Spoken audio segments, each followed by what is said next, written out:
Yo, what's up, everyone? It is Andrew. Um, I am part of the meth recovery community on YouTube, and I'm also part of the very handsome recovery men that I'm very popular member of that community. And they call me Meth Recovery Stop Speeding, aka Grandma's favorite tweaker, aka Daily Recovery Uploads. By the way, what happened to that? Well, I just figured out that if I do daily uploads, I'm going to run out of shit to talk about within like a month because this channel is just dedicated to meth recovery. And if I do uploads, there's only so much to talk about with that. But today we are talking about what it's like to live with other people. And especially that's hard for me because I was a homeless drug addict for the majority of my using. So I was always by myself. So living with other people was always difficult for me. I mean, there was times when I was using um, that people would offer me a place to stay, and I wouldn't take it because I'd rather live on the street by myself because that's the more comfortable way. But unfortunately, that's not an option today. So I have to learn how to coexist with other people. And this also ties into recovery because I think this is the number one reason why I relapse. I go back and look at my life, and it's quite clear that me butting heads with people, me having confrontations with people, me perceiving what people do to me as being wrong and that they're fucking me over somehow causes this resentment in my heart, and this resentment just builds and builds until I become an angry, miserable piece of shit, and I have no choice but to relapse because I can't live every day being that angry and miserable. So today I must learn how to get along with people. And all day I've just been kind of reflecting on my past, and I try to learn a lesson from every relapse. I've been trying to do this sobriety thing for a very long time. And at one time I had 5 years sober. That's when I first started my very first Stop Speeding Meth Recovery video or Meth Recovery channel. And I'm going back on my past right now, and I'm just seeing all these patterns, and I can almost predict when my relapse is going to happen because my life is just a cycle. It just keeps doing the same thing over and over. And to stay sober, I have to break out of this cycle. But how do I break out of this cycle? But the only way I can break out of this cycle is by doing things that are uncomfortable and doing different things that always led me into the same cycle. So I'm going back and I'm looking at that time when I had 5 years sober and what went wrong. And the main thing that sticks out to me is I was living in this house that it was a renter room off Craigslist. And this guy moved in the room right next to me. And I was actually working at a rehab at the time. And I was going to school to be a counselor and everything was going great. I was super happy. And then this guy moved in, and he was like an older man. And he was a terrible, terrible alcoholic. And I was sober at the time. And he he was very needy. So I'm the type of guy who's very self-sufficient. Like I really pride myself in not really needing anyone around. I thrive being alone. I'm an introvert naturally, so I have to have a few hours every day by myself in my room to recharge my batteries. Most people aren't like that. Most people recharge their batteries by being social with others and being around others. But doing that drains me. So that's one of the very hard things for me about living with other people is they drain me, man. Just coming home to a house full of people, just the thought of it is just like, ugh, I don't even want to go home. So there's been times in my recovery, even right now, this recent time where, I get off work and I've been talking to people all day at work, and all I want to do is just go home and be in my room. But I really can't do that because my roommates expect me to be in their lives. They expect me to go sit in the living room and watch TV with them, watch the game with them, and socialize. But sometimes that is the last thing in the fucking world I want to do. So if you're like me, I'm going to talk today about some tips on overcoming that and why it's important to overcome that and why this is such an important topic to staying sober. So I go back in my life. I had that 5 years sober. This guy moves in. I forget his name, but I'm going to call him Daniel. So Daniel moves in, and he's extremely needy.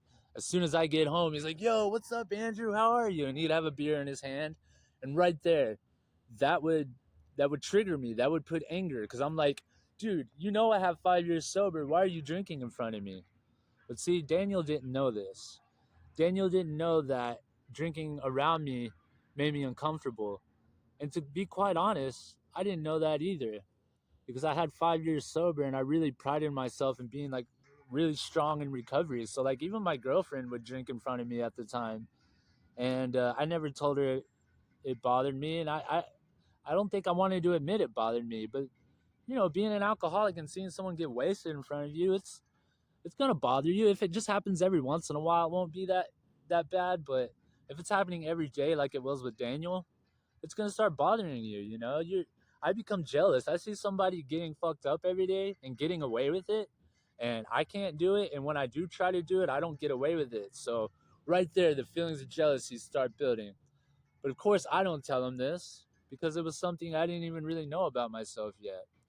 So, anyways, I'd get home, and he'd want to talk to me, and I just wanted to go to my room and play PUBG or play whatever video game by myself.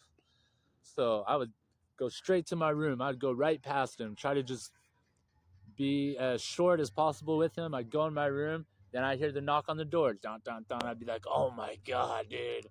I'm in the middle of a fucking Battle Royale PUBG game. Like, dude, I can't answer the door. Like, what? What do you want, man? Like, come in. And he'd come in with his beer and he'd sit down next to me, and I would just be into the game. Like, I don't want to talk to him, but he would want to make, short talk, ask me about my day and shit. And I didn't want to do that. But I didn't know how to set boundaries at that time. So if you feel like that, man, it's super important to be able to set boundaries with people. And that's why they talk about boundaries so much in rehab. And I never understood why. Like I would go to rehab and all they did was just talk about boundaries and how to live life on life's terms and doing the next right thing. All these very basic concepts. And I'm like, bro, who doesn't know this shit already? And what's this have to do with sobriety? But now, like, the longer I'm staying sober, the more I'm seeing how this shit all ties into sobriety, man, because I do not know how to live life. I act like the puppet master that tries to control everything and tries to control everybody in my life. And when they don't live up to my expectations and they don't do what I want them to do, it causes these feelings of resentment. Resentment turns into anger, anger turns into fear, and then I'm just overcome with all these negative, shitty emotions, and then that's when I relapse. So okay, I wouldn't set these boundaries with Daniel, and then Daniel started getting really, really drunk all night long, and he would fucking blast shitty fucking techno music. And the first thing in my mind is like, I'm such a music snob, you know? Like everyone has to listen to the same music as me. And you guys don't listen to music that's as cool as me. So I'm just in my head like, oh, this fucking shitty music. What a normie. He has such shitty music taste. I'm just in my head talking hella shit about this guy, you know what I mean? And I'm afraid to set boundaries. Like I don't want to be the snitch, you know? I don't want to be the guy that goes and tells the landlord, "Hey, Daniel is like partying all night. Like, can you tell him to stop?" Like cuz that's snitching, you know? And when you come up through the drug world, like it's not cool to do shit like that. So I was still holding on to old ideas from the drug world, but I'm sober now, so there's no reason to live by the drug world rules. There's no reason to do that. So that's another thing. Like we have to let go of all of our old beliefs. Like when we were getting high, we had all these belief systems, all these rules we lived by. But those things do nothing but keep us down when we're sober. We're not getting high anymore. So none of those rules and belief systems serve us anymore. So we have to come up with new ones. So if that happened today, I would talk to Daniel in a respectful way because I didn't know how to set boundaries then. Like when I would ask someone to do something for me, I would come off very aggressive and like an asshole. Like, dude, could you not play music? Like, I wouldn't know how to just casually bring it up. Like, hey man, last night I noticed you were listening to some techno music. Hey man, I have work in the morning. Do you think you could maybe cut that stuff off at like 1 a.m.? If I just did that, maybe he would have listened. But because I would come at him like an asshole, and I would do it this way too. I would do it very passive aggressive. Like, so let's say Daniel notice that I didn't wash my dishes or something, he would be like, "Yo, Andrew, can you wash your dishes?" And he would do it in a respectful way, and I'd be like, "Well, I would wash my dishes if I wasn't so fucking tired from you playing music all night." And then that's how I would bring it up in a very, very passive aggressive way. And even earlier in my life, when I was drinking and living with roommates, I would do it in a way like I would never tell them what was bothering me. I would wait till I got drunk, and as soon as I was drunk and had enough courage, then I'd be like, "Hey man, when are you gonna pay your rent?" You know, and I would do it in the wrong way, and that's why none of it ever worked, and it always pissed people off and just made the situations worse. So Daniel would always just be trying to get me to hang out with him, and I had a car and he didn't, so he's always knocking on my door asking for rides, and I did not know how to say no back then. So even though I didn't have time to give him a ride, I was just tired and didn't want to give him the ride, I would still give him the ride, and sometimes I would spend all day just taking him to places, and I would just sit in the driver's seat while he was going and like doing whatever he needed to do, just just seething like the audacity of this guy. Like, how's he gonna ask me for a ride when he knows I've been working all day and he hasn't been working? He could have took care of this shit, while I was at work. Like, but I wasn't telling him any of this. And like, people aren't fucking mind readers, man. They don't know. Like, I assume they should know because I would know, but like, not everyone knows, man. And you have to be able to express these things to people. Because they're not going to know. And I was too much of a pussy and too passive aggressive and just not really emotionally intelligent enough to let him know. So I was a huge introvert. Daniel was a huge extroverted drunk. So he was always trying to drag me out of my room. But my room is my comfort zone. That's where I want to be. That's where I'm the happiest, in my room alone. But a big fear for me when I'm living with people is that I'm gonna lose that time alone, and that time alone is so important to me. I still have that fear today. Like, I wake up in the morning and I hear all my roommates in the living room talking, and I automatically get filled with dread. I'm just like, oh, I do not want to go out there and talk to these guys. I just want to hang out in my room by myself. So that's what I end up doing. I'll spend the entire morning in the room by myself, but then that makes me feel even worse. You know what I mean? It's weird. Like, I'm doing what my mind tells me I want to do and what I should be doing to feel good, but I never end up feeling good. And it's almost like my mind is my enemy. So I have to sometimes do the opposite of what my mind's telling me, because I have the disease of addiction, and that's a thinking disease if you believe it's a disease. It's I My thoughts are just very unhealthy, and they're usually not correct, and they're usually very selfish. So, but they can also be true too. So to really be able to be happy, I'm finding out it's just all balance. Like, I don't have to go hang out with those guys all afternoon to be happy. I just need to maybe spend an hour or two with them, and then I can spend an hour or two in my room by myself. And when I balance it out like that, that's when I find that I'm the happiest. So I live in a sober house with a bunch of guys now, and when I first quit meth 130 days ago, I was relying heavily on alcohol. And like I said earlier, I use alcohol as a tool to be able to say and do things I wouldn't normally have the courage to do sober. So what I was doing instead of meth is I was drinking, like, a fucking fifth of Jack every day. And I actually happened to film an altercation with one of my roommates after I'd been drinking all day. And he was pissing me off. He's always in the fucking living room, always in the living room playing video games. And this would make me so upset because I'm an introvert and I want to have the house to myself sometimes, but I never get to because he's always there. But instead of expressing this in a healthy manner, this is what I did. Imagine being addicted to pixels.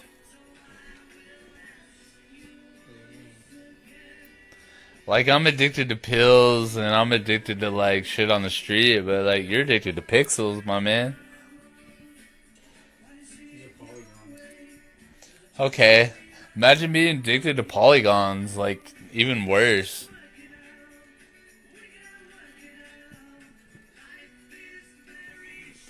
Like what like if these polygons don't do exactly what you want, then your whole day is fucked. Yeah. It's pretty sad, bro. It's pretty fucked that like you let these like polygons on a fucking screen like dictate your whole fucking life.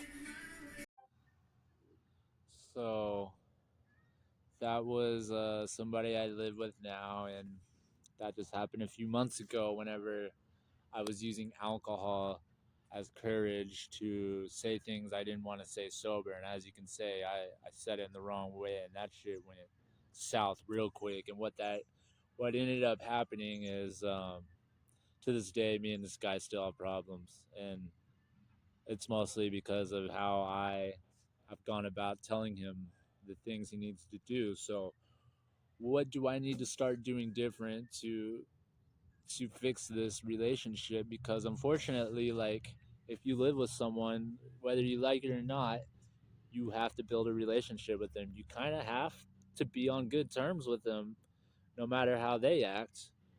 Because if you are in bad terms with someone you live with and see every day, that's going to make your life very miserable.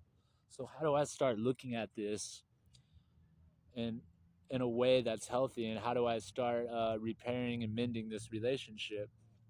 Well, um, something I've been realizing a lot lately, and it was something that would always come to me. This sounds funny, but it would always come to me in like acid and mushroom trips. I would always What's something that would always come up in my subconscious whenever I would have psychedelic trips is, how much fear and anger run my life, and the solution during these trips would always be love, like the Beatles say, and like John Lennon would always say, like, love conquers all. You know what I mean?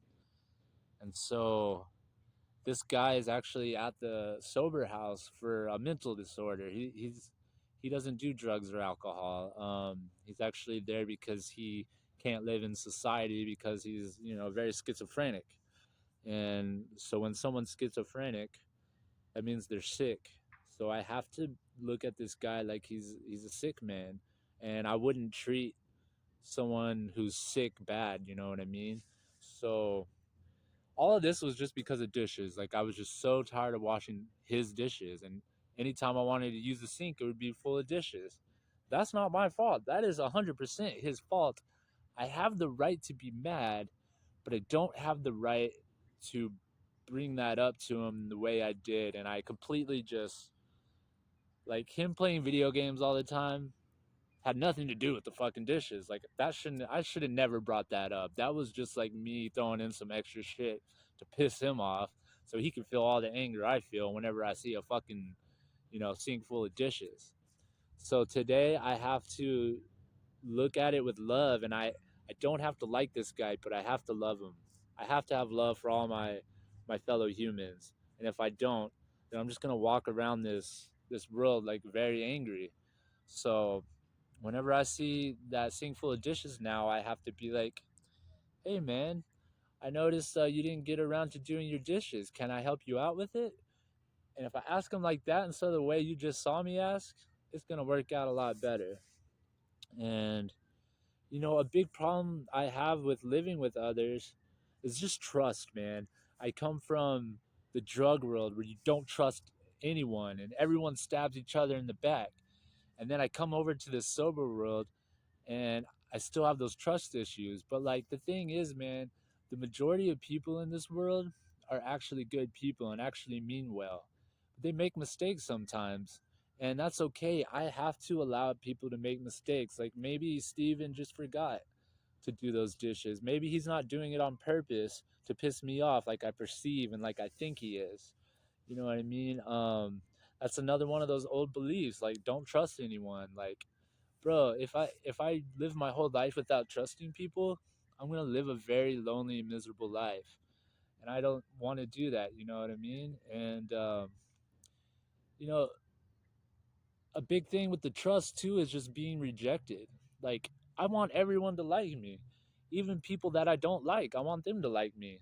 Like, that doesn't make any fucking sense. Like, not everyone in this world's gonna like me, and I have to accept that and be okay when people don't like me, and I have to not take it so personal. Like, I just take shit so personal, and it really shouldn't be like that. This a lot of this is small stuff that shouldn't be taken so personal, you know what I mean? So today, I just have to learn how to trust people, and it's not just trusting people with like my possessions in my house, because let's be honest, I really don't own anything. But I have to trust them with my friendship, with my emotions. You know what I mean? I keep people at bay because I'm scared of rejection. You know what I mean? I'm also very like when you live with someone, they see everything about you. Like there's no hiding anything from them. So I have to trust them with what they think about how I live. And what I mean by that is like I'll get a new roommate and it might be someone that I want to be friends with, or it might be someone that I think's cool. And so when they first move in to wherever I'm living, I'll put on a front for like the first couple of weeks, like, and I'll invite a bunch of friends over to my house, which is something I usually never do, so I can show this person, hey, I'm normal, I have friends, and I'll do extra cleaning. I'll really just go out of my way to show that I'm like a normal guy that's cool and has his shit together. And then like once I get comfortable around that person, that's when I start isolating and I go back into like my comfort zone, you know what I mean? And it's just really funny. That to me really shows I don't know, I'm just really afraid of judgment from people, you know what I mean? I'm really afraid that they're going to think I'm a loser because I prefer to be by myself, and I do things really weird, you know what I mean? Um Yesterday we got a new chair in our house, and I was sitting in it, and the button to make it recline is inside the chair, and I've never seen a chair like that.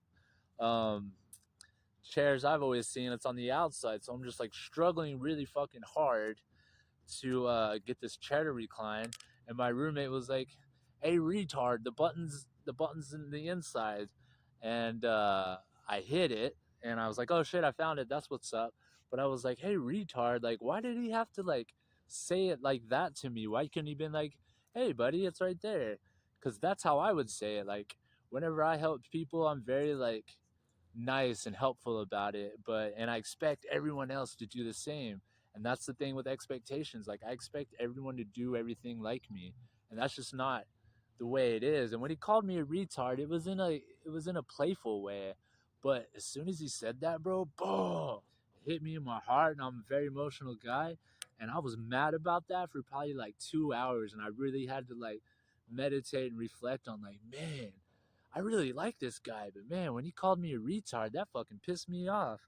And I had to really sit there and reflect on it. And if I didn't sit there and reflect on it and just come to the conclusion that, like, dude, he's playing around with you. Like, you used to do IRL streams and call people way worse than retard. Like, who are you to get mad about that? You know what I mean?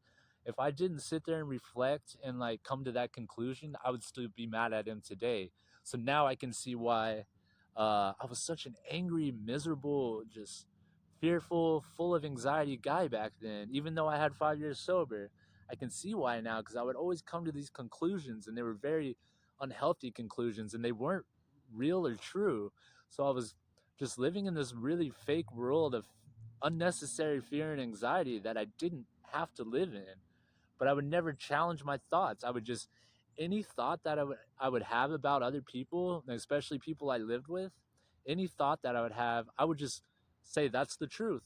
That's real. And it usually wasn't. So I was living in this fake world, and that's why I was so fucking miserable. So every day I have to challenge my belief systems. Every day I have to challenge my feelings and my thoughts and ask myself, is this real or is this bullshit from my addiction? And usually it's bullshit from my addiction. And that back to challenging belief systems, that thing with the chair when he called me a retard.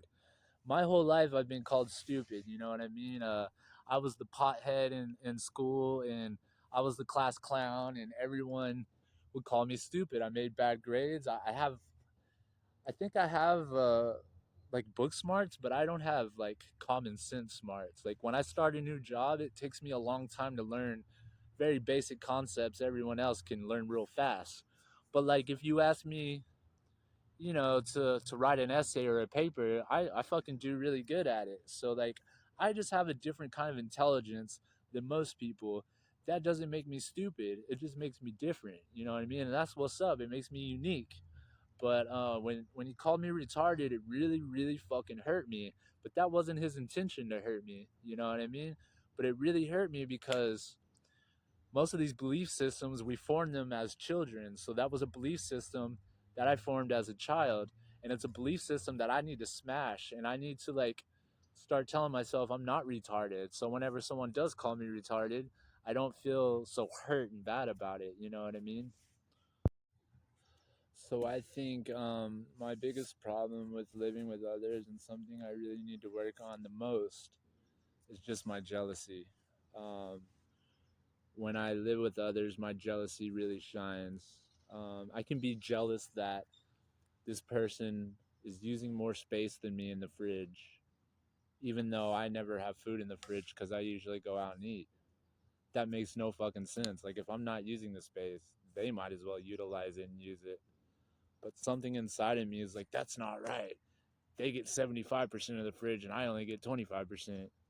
But I'm sure if I just asked them, they would be more than happy to let me use that space. So that's stupid. And I'm just now realizing that now. And this isn't really an issue anymore. I've gotten over this one, but this was really a big issue in my early 20s. Just because, like, I had no sex life and I had no friends, and the people that I lived with had these things. They were bringing women over, they were bringing friends over, and that made me feel some type of way. So I would just be sitting in my room by myself, and I would hear them in the living room, and I would just be seething in my room, just getting so mad that they had a life and I didn't. And this jealousy would just cause this resentment. But what are they supposed to do? Are they supposed to just be losers like me? Are they supposed to just not have a life like me? Is that the only way to make me happy? Is if you're as miserable as me? That's not fair. Like, they should be able to live their best life without having to worry about me seething and making these resentments over it. I should be happy for people, and that's where the love conquers all motto comes back in. Like, I should love that they are doing good and that their lives are getting better. Even if mine's not, I should be happy for them. You know what I mean? And it was really embarrassing for me to be that age and not have these things that I should have, and I would see these people with those things. You know what I mean? I'm very, I soak up energy a lot. Like, that's just, it's a blessing and a curse of mine. Like, if I live with someone that's negative, I turn negative. You know what I mean? And right now, I live with a couple of people that just aren't in the best headspace, and especially this guy that I showed a video of earlier. He just sits in the living room all day and does this, and like as soon as he sighs, it it messes with me. You know what I mean? I feel like his sighing is just releasing all this negative energy, and when I walk in the room, I can just feel that negative energy and I soak it up. But like, that's not his fault. You know what I mean? I need to learn how to live life with people that are negative. What the fuck? Oh man, this kid is fucking yelling and it's bothering me. See? That's how easy it is for me to let other people affect me. This kid yelling right now is affecting me. I can't fucking focus on the video now. But that's not this kid's fault. We're in a park. He should be able to yell. You know what I mean? I need to learn how to share spaces, not just my living space, but public spaces. When I'm in Walmart and somebody is like with their shopping cart in front of me, like going really slow, and I can't get around them, it pisses me off. But that person could be crippled. That person could be an old person and they can't walk as fast as me. I need to learn how to fucking share a space with people that aren't as capable as me. And I need to learn how to not soak up energy so much. You know what I mean? I have a job, and what I do for a living is help troubled youth. And a lot of these kids are very troubled and they're very negative, and they come at me, very aggressive sometimes, and they're not happy to see me. And I need to be okay with that, man, because like they've had trouble childhoods, and of course they're going to be negative, and it's my job to put some positivity into them. But it's hard for me, man. If someone's not excited to see me, and if someone doesn't act accordingly to like when I walk into the room, like I want them to all smile and say, "Yo, what's up, Andrew?" And that's just not reality. Like I got to learn how to live with that and be okay. Another thing that makes it really hard to live with other people is like people just were raised differently than me, and I've moved all over the country. I was born in New Mexico. I was mostly raised in Texas, but things are just different in Texas than they are over here in Northern California. Like, for example, where I live, people are giving me a hard time going in and out of the front door. For some reason, the culture here in Northern California is using the back door. And someone asked me the other day, like, dude, why are you going in and out of the front door? Use the back door. I'm like, dude, it's the front door. Like, that's where people go and knock. Like, it's the front door. It's the front. That's what you're supposed to go in and out of. Like, why would you use the back door? That's so strange to me. But that's the culture here. And moving all over America like I need to learn how to adapt to different cultures that aren't my Texan culture. You know what I mean? Something that fucking still irks me, and it pisses me off so much is like in Texas, whenever you're crossing the street and there's a car, the car always goes first because it's a car. It can cross the street way faster than me. It just makes more sense. But they don't do that here, and there's nothing I can do to change that. I just need to adapt to that culture, and I haven't yet, and it still pisses me off. When I walk home today, I know I'm gonna come to some crosswalk and the car's gonna wait for me to fucking cross the street. But where I'm from in Texas, that's not how you do it. You know what I mean? And it causes me so much anger, but like I need to put myself in that driver's shoes. Like it's the law here that whenever you're at a crosswalk, the pedestrian goes first. It doesn't make any fucking sense, but I don't have to understand it. It doesn't have to make sense to me. That's the fucking law. That's just the way things are. I just need to fucking accept it. Um or not accept it and just be angry like I have been. Uh, I used to fucking flip off cars whenever this shit happened, or whenever I'd be at the crosswalk and the car was there, I would just walk super slow, so they had to wait for me, and that was my way of like getting even. Like, oh, I'm fucking pissed, so now I'm gonna make you piss. You know what I mean? And that's just fucking bullshit. So, to conclude this video, guys, I don't think I've given a lot of good advice on how to live with other people, so this is my best advice right here. I think it's really good to have meetings weekly with the people you live with and just sit down and give each other a chance to talk about what's bothering each other without interrupting. When that person says something that you don't want to hear, instead of just chirping in and cutting them off, just sit there and take it and really reflect on it and be open-minded and have an open heart and listen to what they're saying, and they do the same for you, and just go through it almost like it's like ran like a business. Go through, first start with money. Okay, so and so owes this much rent, you need to pay that, brother. And that's just the way it is. No emotions involved.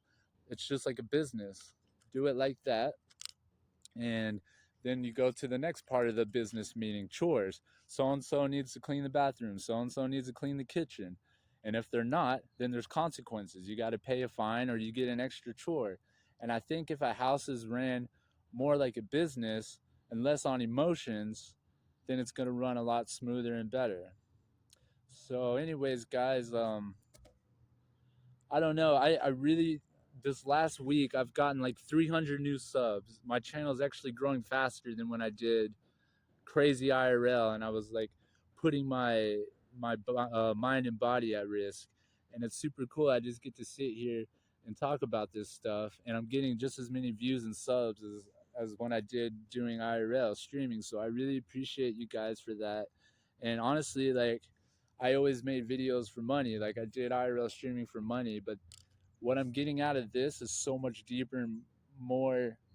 It helps me way more than money. Like I'm getting a new understanding about myself, and I'm I don't know, it's just helping me way more than like an IRL donation could ever help me. And I'm doing this way more for me than I am for y'all. But when you guys leave comments and say like these videos are really helping you guys out a lot, it's it fucking really means a lot to me, and I'm starting to have a new purpose in life I didn't have before, and it's all thanks to making these videos. So I appreciate everyone, hitting the like button and subbing, and I will do more of these videos that are a little bit more edited and a little bit more thought out. And it's not going to be daily, but it'll definitely be weekly. And I appreciate everyone. I love everyone. Thank you. Peace. Bye.